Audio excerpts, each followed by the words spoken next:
Magic Silya ni Titoy. Kwento ni Rosel Molina. Maliit lang ang baryo namin, kaya siguradong madali mo akong mahanap. Madalas akong nasa plaza kasama si Titoy. Dito kami nanguhuli ng gagamba at nangahabol ng tutubi.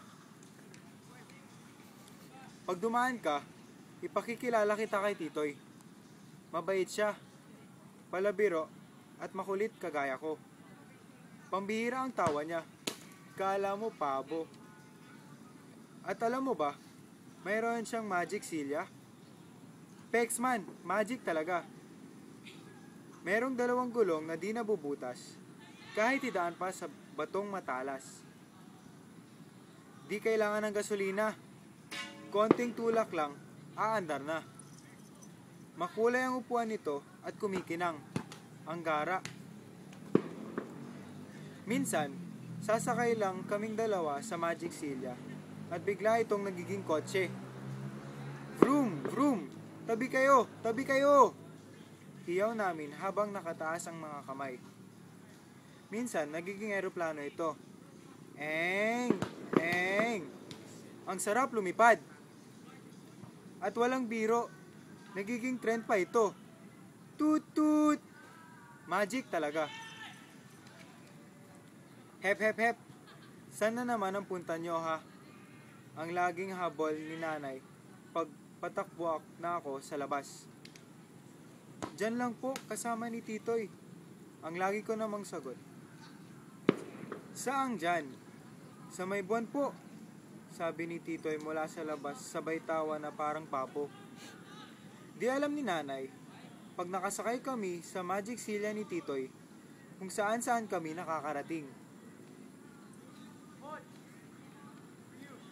Noong isang araw nga, bumisita kami sa palasyo na sa may sapa at meron pang party. Doon nagko-concert ang mga kuliglig habang nagtatambol ang mga palaka. Rock and roll pa ang tugtog nila. Galing, no? Kahapon na may nagpunta kami sa kaarya ng mga tilapia. Dooy nagsasalita ang mga isda. Ang gara ng silya nyo ha. Ang bati ni Haring Plapla. Gusto sana namin siyang isakay, kaya lang mukha siyang malansa. Inalok na lamang namin siya ng tinapay at nagpaalam na kami.